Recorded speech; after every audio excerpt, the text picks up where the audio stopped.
Have you ever noticed that no matter how much you try to change, life somehow brings you back to the same place? You think differently, promise yourself this time will be different, take new actions, and yet, days or years later, the same emotions return, the same frustrations, the same invisible wall. It's not always dramatic. Sometimes it's subtle, a familiar feeling when you wake up, a quiet sense that you're moving, but not really going anywhere. As if life is pressing replay while you're fully awake. This isn't because you're failing, and it's not because you're not trying hard enough. Something deeper is at work, something that doesn't respond to effort or intention the way you expect. What if the problem isn't that your life refuses to change, but that the one who is looking at life keeps seeing it from the same place? There is a part of you that is still living in the past, and the most unsettling thing about it is that you rarely notice it. You may believe your life is guided by conscious choices, by intentions you set each morning, by the thoughts you decide to think. But most of what shapes your day does not come from the surface of awareness. It comes from a quieter layer, one that learned how to survive long ago and never updated its instructions. This part of you formed during moments when you had little control, times when disappointment repeated itself, times when love was inconsistent, when effort didn't lead to safety, when expressing yourself came at a cost. Back then, your system did something intelligent. It adapted. It created shortcuts. It learned what to expect, so it wouldn't be surprised again. That adaptation never announced itself. It didn't say, "I am now shaping your future." It simply became normal. It became your emotional reflex, your default interpretation, the way your body tightens before your mind even understands why. Years later, you may be living a completely different life on the surface. Different job, different people, different city, yet that old internal observer is still watching everything through the same lens. It scans the present for familiar threats, familiar disappointments, familiar confirmations of what it already believes. And because it is fast, automatic, and emotional, it usually speaks before your conscious mind has time to intervene. This is why change feels so frustrating. You think you are responding to what is happening now, but much of the time you are reacting to something that already happened, not once but repeatedly, until it became an identity. The past isn't remembered as a story. It's remembered as a posture, a tone, a readiness for impact. What makes this especially difficult to see is that this part of you doesn't feel foreign. It feels like me. Its thoughts sound like your thoughts. Its reactions feel justified. When it pulls you toward familiar emotional ground, it doesn't announce itself as fear or conditioning. It presents itself as realism, as wisdom, as experience talking. So when an opportunity appears, it quietly reminds you of the last time it didn't work. When someone gets close, it subtly prepares you for distance. When things start to go well, it asks how long that will last. Not in dramatic ways, in small, reasonable questions that seem responsible and mature. And because this observer has been with you for so long, you trust it. You don't question its authority. You assume it knows something you don't. After all, it kept you functioning. It helped you endure. It helped you make sense of chaos when you were younger. But survival logic is not the same as creative logic. What once protected you can later limit you. The observer that learned to brace for impact doesn't know how to relax into possibility. It doesn't understand expansion. It only understands repetition. This is why you can genuinely want a different life and still recreate the same emotional patterns. The desire for change often comes from the surface, while the steering wheel is still being held by something deeper. You may think you are choosing differently, but the chooser itself hasn't changed. The past version of you is not sitting somewhere in memory. It is active. It's alive in how you interpret tone, how quickly you assume meaning, how your body reacts before your thoughts catch up. It's in the way you finish other people's sentences internally, in the conclusions you jump to without realizing you jumped at all. And because this observer operates beneath awareness, you don't argue with it, you don't negotiate, you simply follow its lead and later call the result reality. This is not a flaw, it's a design. The nervous system prefers familiarity over happiness, predictability over freedom. It would rather replay a known discomfort than step into an unknown outcome. The known feels controllable, even when it hurts. So the loop continues, not because you lack effort or insight, but because the same internal witness keeps interpreting the world in the same way. The same meanings get assigned, the same emotional responses get activated, the same identity gets reinforced. And here's the subtle transition that most people miss. As long as this observer remains invisible to you, it will feel like life is doing this to you.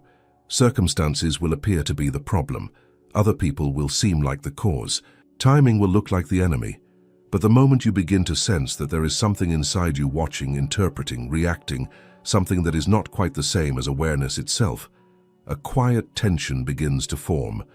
Not a resolution yet, just a crack, a slight distance between what happens and how it is perceived. That distance is uncomfortable at first.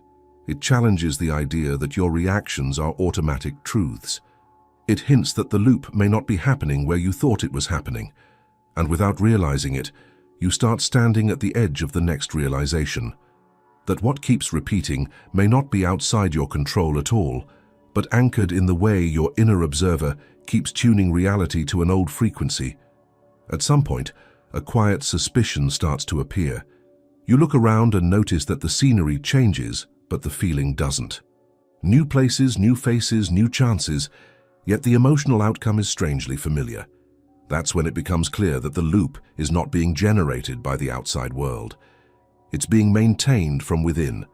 Life is constantly moving. Circumstances shift, people evolve, situations dissolve and reassemble. But your internal state is not obligated to move at the same pace. The inner observer you carry acts like a filter, translating raw events into meaning. Two people can live the same situation and experience completely different realities. Not because the event is different, but because the internal lens is. What you call reality is not the world itself. It is the version of the world your nervous system allows you to perceive. And if that system is tuned to an old identity, it will keep selecting the same emotional notes, no matter how different the external conditions appear. This is why changing environments often fails. You can leave a relationship, a job, even a country, believing you've escaped the pattern. For a while, the novelty creates relief, but slowly, the same tensions return. Not because the new place is the same as the old one, but because the observer interpreting it is unchanged. The loop survives through familiarity. Your internal field, emotional, mental, physiological, emits signals constantly. Expectations, assumptions, unspoken conclusions. You are not just responding to life. You are broadcasting a version of yourself into it. And life, being relational, responds back in kind. This isn't mystical, it's practical. When your system expects struggle, it notices struggle faster. When it anticipates rejection, it becomes hyper-aware of distance and blind to warmth. Attention is selective, and selection creates experience. What you focus on grows louder. What doesn't match your internal story fades into the background. So the loop doesn't require the same events to repeat. It only needs the same emotional interpretation. Different faces can trigger the same feeling. Different challenges can awaken the same fear. The story changes its characters, but the script remains intact. Most people try to solve this by rearranging the external story. They change habits, routines, social circles, goals. These shifts can help, but only temporarily. Without touching the internal broadcaster, the signal remains the same. And eventually, reality tunes itself back to that frequency. This is where frustration deepens. You start wondering why effort doesn't seem to stick, why insight doesn't translate into lasting change, why every breakthrough feels followed by a return to the familiar. It can feel like sabotage, as if something unseen is pulling you backward. And something is, not an external force, but an internal equilibrium. The system is designed to preserve identity. Even an uncomfortable identity feels safer than an unknown one. So when your inner state begins to shift, the old observer reacts. It subtly reasserts itself, restoring emotional balance to what it recognizes as normal. This is why willpower alone doesn't work. Willpower lives at the surface. The loop lives deeper, in the automatic responses of the body, in emotional memory, in expectations you didn't consciously choose. Trying to overpower that with positive thinking is like trying to redirect a river by pushing the water with your hands. The loop persists because it is not being challenged where it operates. It isn't challenged by changing outcomes. It isn't challenged by new affirmations layered on top of old reactions.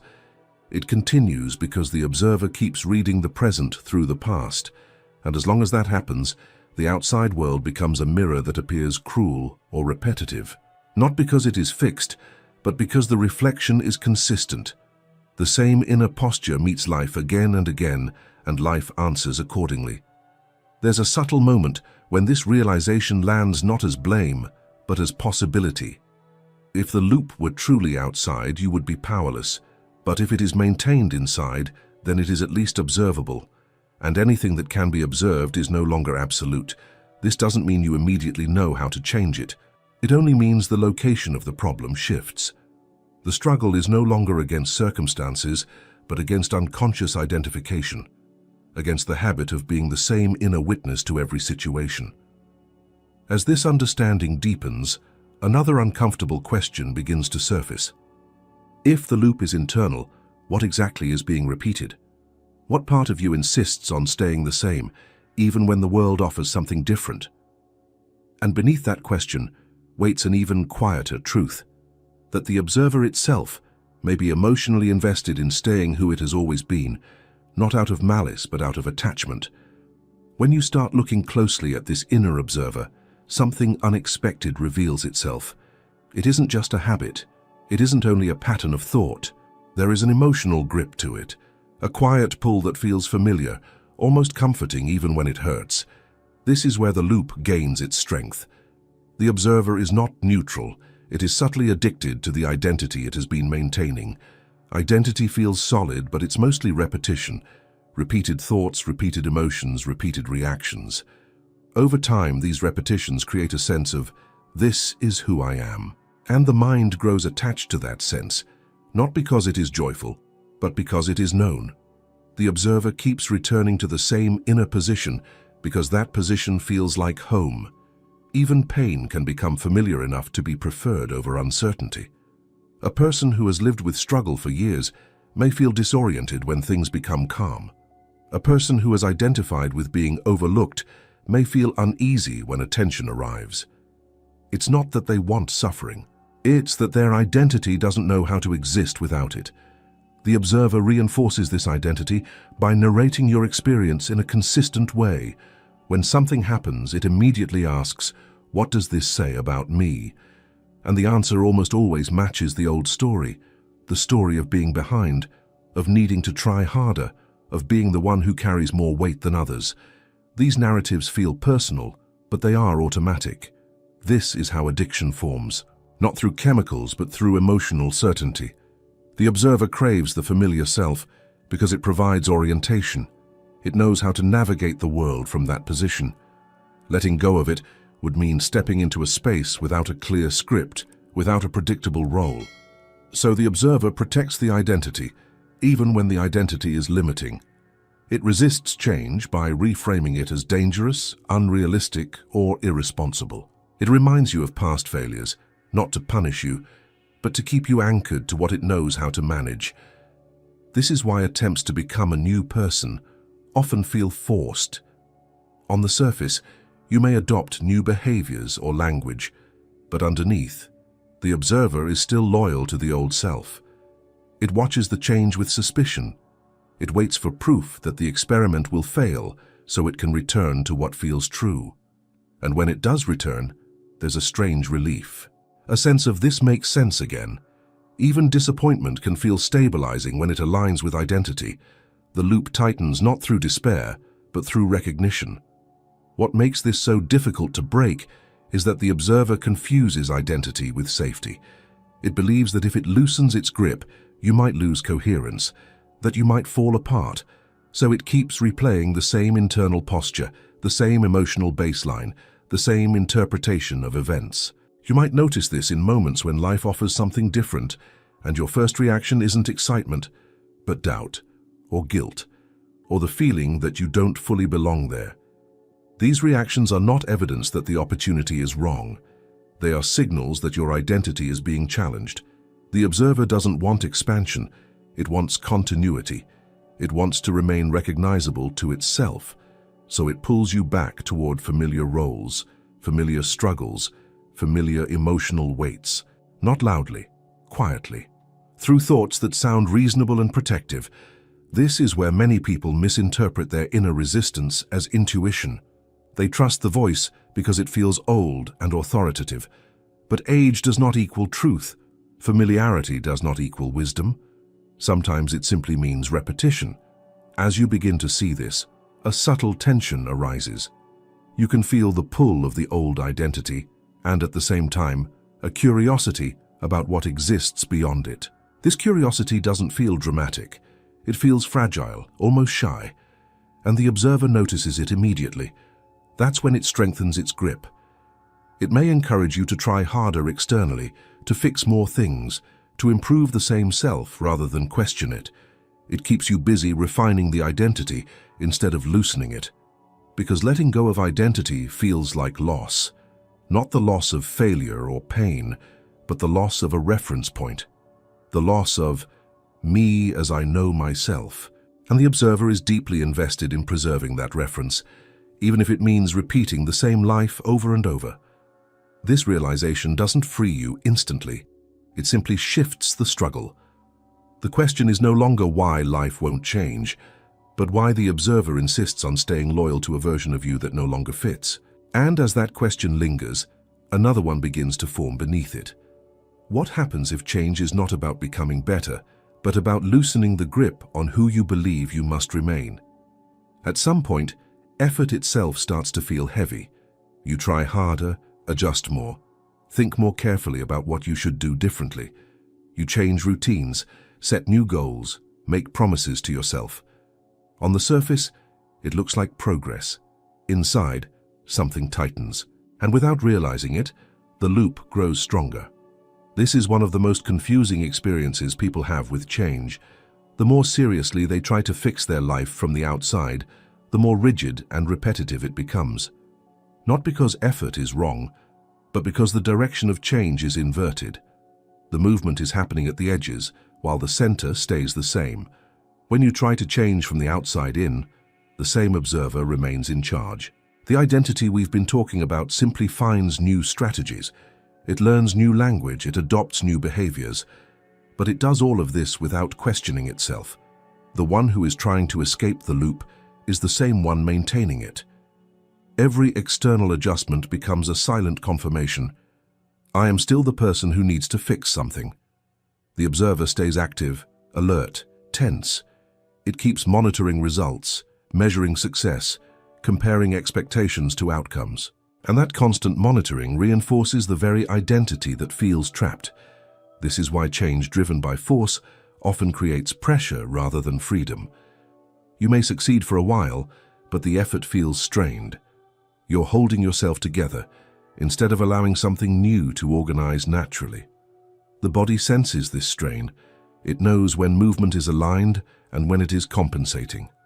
Over time, this creates exhaustion. Not the exhaustion of doing too much, but the exhaustion of trying to be someone else while still standing in the same inner position. You're acting differently, but you're still watching yourself act from the same old place. The observer interprets every setback as proof that more control is needed, so it tightens further.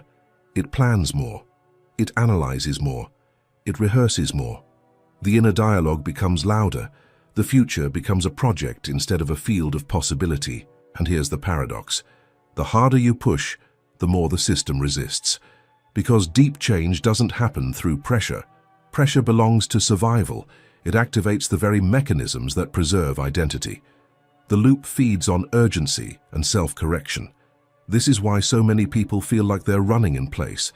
They're moving constantly, but not arriving anywhere new. The energy is real. The intention is real. But the direction keeps circling back to the same emotional ground. Even self-improvement can become part of the loop. The observer uses growth as another way to reinforce itself. I'm the one who's always working on myself. I'm the one who hasn't arrived yet. These identities feel productive, but they still revolve around deficiency. Trying to outgrow yourself while still believing you are incomplete creates an endless chase. Each improvement highlights another flaw. Each success sets a new bar. The observer never rests because its role is to manage, fix, and optimize. And because the observer is busy, it never stops long enough to be seen. Action becomes a distraction from awareness. Movement replaces observation. The loop stays hidden behind progress. This is why slowing down can feel threatening. If you stop trying to change, you might have to face the one who has been trying all along. You might have to notice the tension, the fear, the attachment to becoming someone else. The observer avoids this by keeping you in motion. There's also a subtle emotional payoff in trying hard. Effort creates a sense of control. It makes you feel responsible, engaged, purposeful. Letting go of that effort can feel like giving up, even when it's not.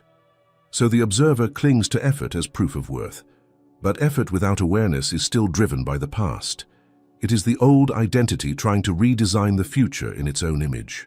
It doesn't know how to create something it has never been. As this becomes clearer, the struggle shifts again. The problem no longer feels like a lack of discipline or strategy.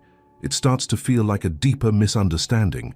That maybe change isn't failing because you're not doing enough, but because the one doing it is unchanged. This realization doesn't bring immediate answers. It brings a pause, a hesitation in the usual impulse to fix and push. And in that pause, a new question begins to surface quietly.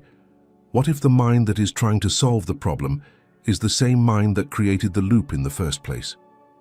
There is a mistake so common that it almost never gets questioned. You assume that the same mind that analyzes your life, judges it, and tries to improve it is also capable of freeing you from its own patterns. It feels logical. After all, the mind has helped you survive, adapt, and function. Why wouldn't it also be the tool that fixes what feels broken? But this is where the loop hides in plain sight. The mind that is trying to change your life is not a neutral observer. It is shaped by the same experiences, fears, and conclusions that created the problem in the first place. It doesn't step outside the system. It operates from inside it, using the same reference points, the same assumptions, the same emotional memory. So when this mind tries to create change, it does so by rearranging familiar elements. It doesn't question the frame. It only moves things around within it. This is why solutions often feel like variations of the same theme, different strategies, same emotional result. The mind solves problems by comparison. It looks at what is happening and measures it against what it knows. But if what it knows is rooted in the past, then every solution it generates is, in some way, past-based. It cannot imagine a future that doesn't resemble its memory, because memory is its raw material. This is why insight alone doesn't liberate. You can understand your patterns intellectually and still repeat them emotionally. You can explain your reactions and still be governed by them. The mind becomes very good at describing the loop without ever stepping out of it. In fact, analysis can strengthen the trap. The more you think about the problem, the more energy you give to the identity of being the one who has a problem. The mind stays busy, active, important. It feels useful. And usefulness becomes its justification for staying in control. Trying to change with this same mind often feels like arguing with yourself. One part wants freedom, another wants safety. One part dreams, another warns. The internal dialogue never ends because both sides are using the same language, the same logic, the same emotional currency. It's like trying to see your own eyes without a mirror. The instrument you're using is the very thing you're trying to observe. So the effort loops back on itself. This is where people get stuck in cycles of self-improvement without transformation. They add techniques, frameworks, philosophies. The mind absorbs them eagerly, not to dissolve itself, but to decorate itself. It learns how to talk about presence without being present. It learns how to speak about awareness without surrendering control. From the outside, it can look like growth. From the inside, the tension remains, because the one who wants to change is still the one who needs to be in charge. There's also a subtle fear driving this. If the mind is not the one leading the process, then who is? Letting go of the familiar problem-solving voice can feel like stepping into chaos. The mind warns you that without it, you'll become passive, irresponsible, or lost. So it keeps inserting itself. It narrates your progress. It evaluates your state, it asks, am I doing this right? And in doing so, it reclaims the center. The loop continues not because you lack awareness, but because awareness is being filtered through the same mental structure. You're looking at the prison through the bars, instead of noticing the bars themselves. At some point, a strange fatigue sets in. Not just tiredness, but a sense that no amount of thinking is going to resolve this, that every new insight becomes another layer of mental activity. This fatigue is not failure. It's a signal. It suggests that the mind may not be the doorway out, that the solution might not come from more understanding, but from a different relationship with understanding itself. This doesn't mean rejecting the mind or silencing it by force. That would still be the mind acting. It means noticing something quieter beneath it, a form of awareness that doesn't try to fix, explain, or improve. As this possibility appears, the usual strategies start to feel slightly off. Not wrong, just insufficient. The mind still wants to help, but it no longer feels like the final authority. And right here in this subtle shift, another illusion begins to crack. Because if the mind can learn, adopt, and mimic change without releasing control, then even spiritual practices can be absorbed into the same loop. And that realization opens the door to the next layer of the trap, where growth itself can become another disguise for the old observer. At this stage, many people believe they have found the way out.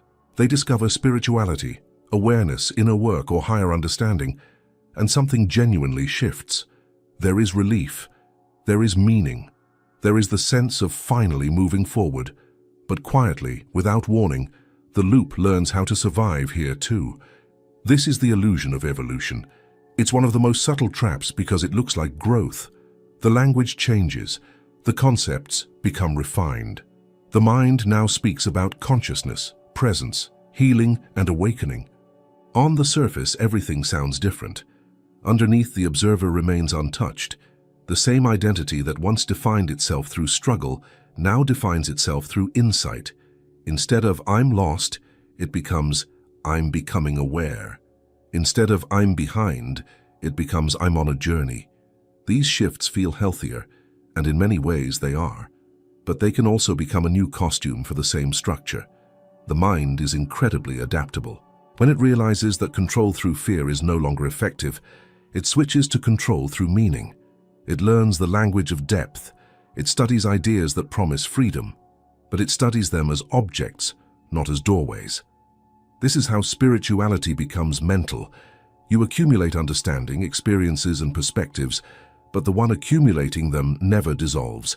It simply becomes more sophisticated. The observer feels elevated, informed, special in a quiet way, and that sense of elevation becomes another attachment. You may notice this when spiritual practices start to feel like achievements, when calm becomes something to maintain, when awareness becomes something to check. The mind watches itself being mindful, and in doing so it reasserts its position as the center. Even moments of peace can be subtly claimed. I had a deep meditation. I reached a higher state. These statements sound harmless, but they point back to the same structure, a self that is collecting experiences and using them to define itself. The trap deepens because spiritual frameworks often reward effort and insight. You feel progress, you feel cleaner, lighter, more aligned. Yet when life challenges you, the old reactions return with surprising force. The gap between what you know and how you react becomes painfully clear. This creates confusion. You wonder why awareness isn't translating into freedom, why the same emotional triggers still operate, why despite all the understanding, the loop hasn't truly broken. The answer is uncomfortable. Much of what felt like evolution was happening at the level of narrative, not identity. The story about who you are changed. The watcher of the story did not. The observer learned how to observe without surrendering itself.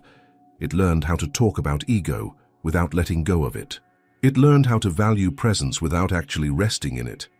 This doesn't mean spiritual practices are useless. They are powerful, but they can be misused by the very structure they are meant to dissolve. When the mind approaches awakening as a goal, it turns it into another project, another future version of itself to reach. And projects always belong to time. They belong to becoming. They keep the observer alive because there is always something more to achieve, integrate, or purify. The illusion feels safe because it provides direction. You feel like you're moving upward instead of in circles. But if the sense of "I am the one evolving" remains central, the loop continues in a more refined form. This is why some of the most spiritually informed people still feel stuck. They have maps, concepts, and experiences, but no true exit. The loop isn't dramatic anymore. It's quiet, polite, intellectually justified, and because it looks peaceful, it's rarely questioned. At some point, a deeper discomfort emerges, a sense that all this knowing hasn't touched something fundamental, that despite the growth, something is still watching, still managing, still positioning itself as the one who is aware. This discomfort is important. It's not a sign of regression, it's the beginning of honesty. It hints that awareness itself may not be something you do or cultivate, but something you are when the observer stops claiming center stage. And as this hint settles, attention naturally starts to turn in a new direction. Not toward practices or ideas, but toward the one who is practicing and understanding. And in that turn, the possibility of a real break begins to form, not through effort or evolution, but through a shift so subtle it almost feels like nothing at all. There comes a moment that doesn't feel dramatic at all. No breakthrough, no sudden clarity, no fireworks. It feels more like a pause that wasn't planned, a small interruption in the usual flow of thoughts.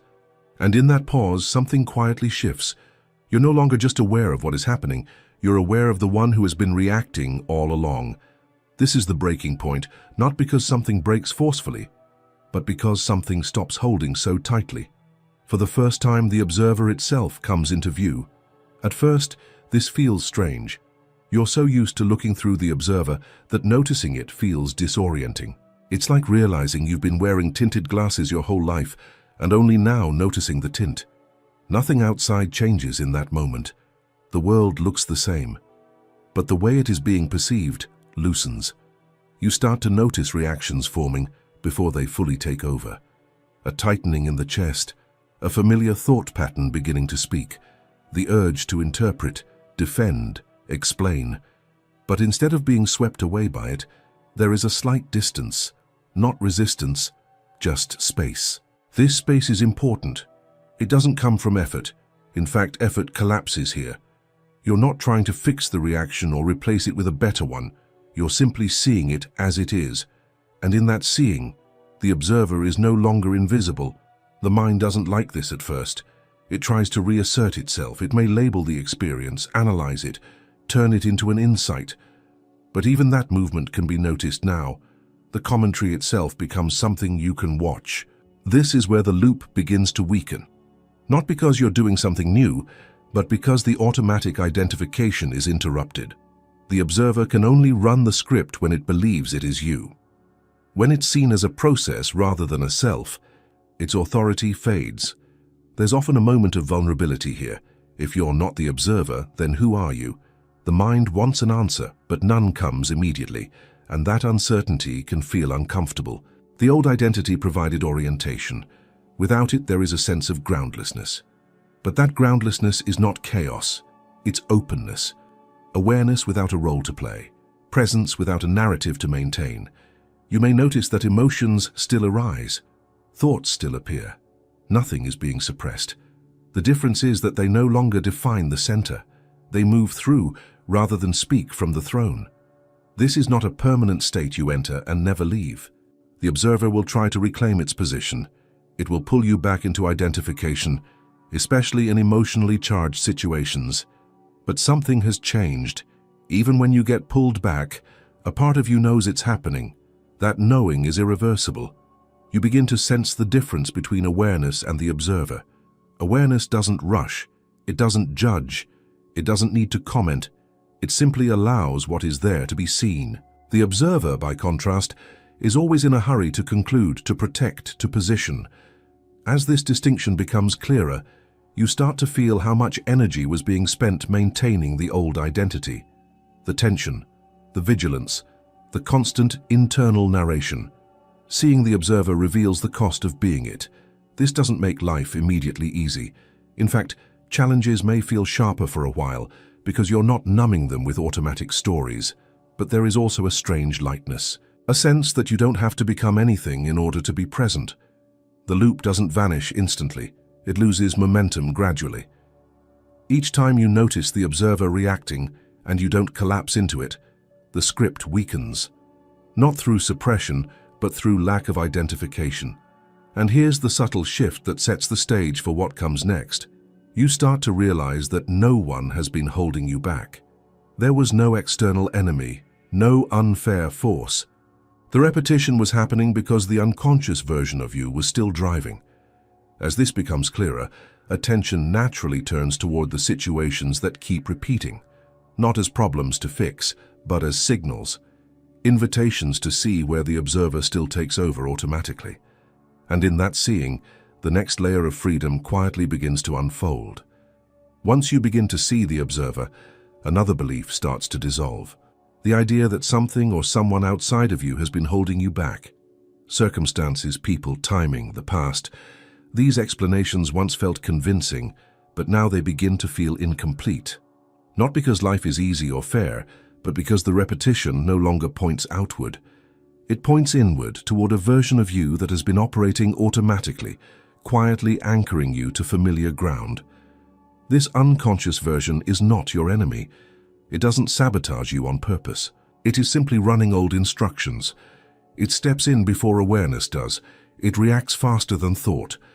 And because it is fast, it feels authoritative. When something goes wrong, it appears instantly with interpretations you've heard before. When something goes right, it quietly limits how much you receive. It tells you what's realistic, what's safe, what to expect. And because it sounds like you, it rarely gets questioned. This is the version of you that learned how to navigate the world when awareness wasn't yet available. It learned through repetition and emotional imprint. Its job was to keep things predictable, and it succeeded. Too well. The situations that repeat in your life are not punishments. They are not signs of failure. They are reflections of where this unconscious self still takes control. Each recurring pattern marks a place where awareness fades and habit takes over. You may notice this most clearly in moments of emotional intensity. Stress, conflict, rejection, uncertainty.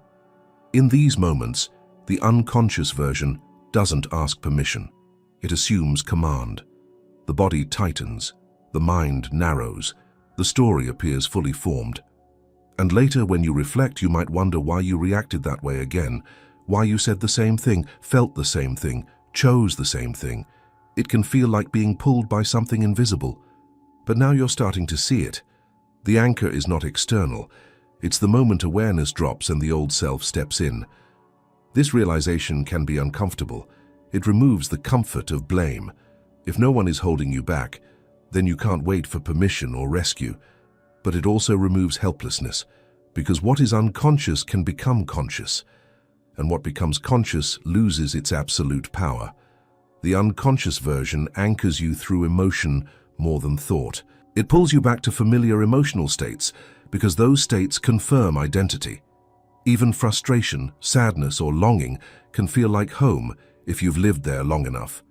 So when life invites you into something new, the unconscious self may generate discomfort, doubt, self-criticism, a sudden loss of motivation, not because the opportunity is wrong, but because it doesn't match the internal baseline. This is how the anchor works. It doesn't need to stop you directly. It only needs to make the unfamiliar feel unsafe and the familiar feel true. As awareness grows, you begin to notice this process in real time. You catch the moment when emotion spikes and the old narrative rushes in. You feel the pull toward reaction.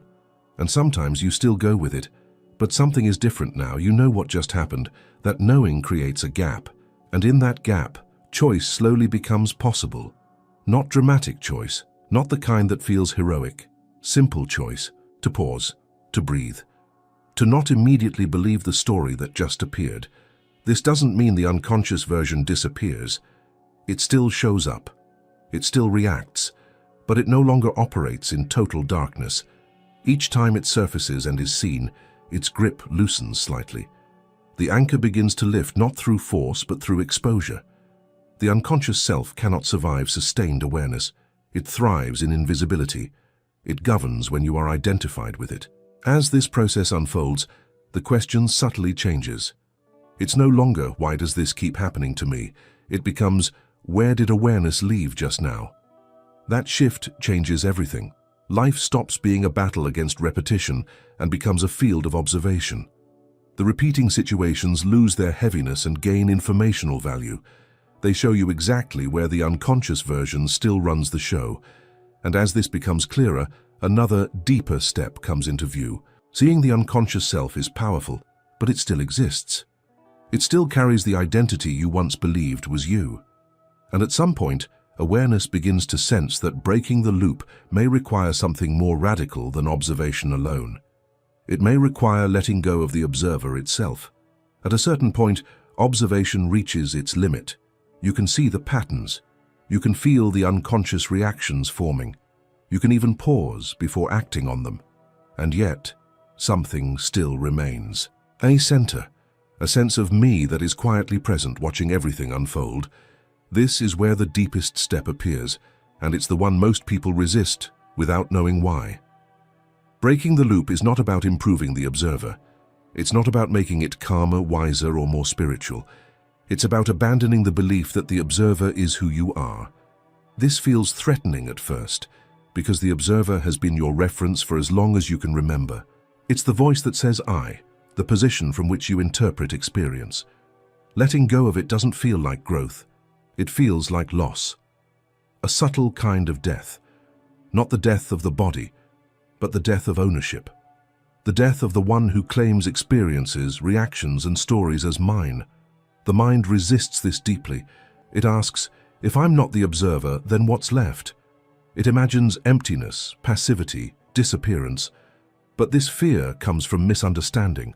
What dissolves is not awareness, but the contraction around it. When the observer loosens, something else becomes obvious. Experience continues without a center narrating it. Sensations arise, thoughts appear, emotions move, but they no longer revolve around a solid self. They happen and they pass. This is not a dramatic state, it's almost ordinary. So ordinary that the mind often overlooks it. There is no special feeling to cling to, no identity to maintain, just a quiet openness where life moves freely. The loop breaks here because there is no longer an internal position to repeat from. Repetition requires a reference point, an identity that reacts in predictable ways. When that reference softens, reactions lose their consistency. They may still arise, but they don't define the field. Abandoning the observer doesn't mean suppressing thought or emotion.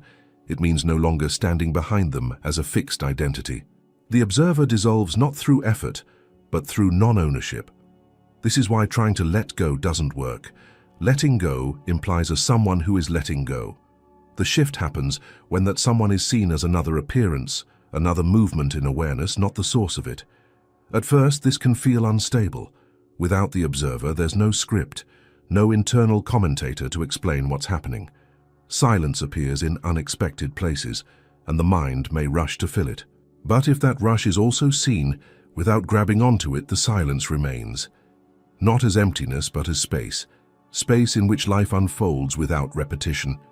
In this space, the past loses its authority, not because it's erased, but because it's no longer being consulted. Memory exists, but it doesn't dictate. The body responds, but it's not defending an identity. This is where the loop truly ends. Not because you forced a new reality, but because the one who kept replaying the old one is no longer at the center. Freedom here doesn't feel euphoric. It feels unburdened, simple. There is a sense that nothing needs to be protected or proven. Life is met directly, without filters. And yet this isn't something you achieve once and for all. The observer can reappear. Old habits can return. But the difference is profound. You know now that the observer is optional. That it's a pattern, not a truth. Each time it arises, it can be seen, and each time it is seen, it loses solidity. The loop no longer has a place to anchor. What remains is not a new identity, but a living awareness that doesn't repeat itself. An awareness that responds freshly, moment by moment, without dragging the past forward. And in that, life begins to move again. Not in circles, but openly. Not driven by who you thought you were, but free from the need to be anyone at all. Freedom doesn't begin when life finally changes. It begins when the one who has been watching life loosens its grip, when you stop trying to rearrange the world and start noticing the position you've been standing in while looking at it. The loop was never your destiny. It was a habit of perception, quietly repeated until it felt permanent. Nothing outside needs to disappear for this to happen.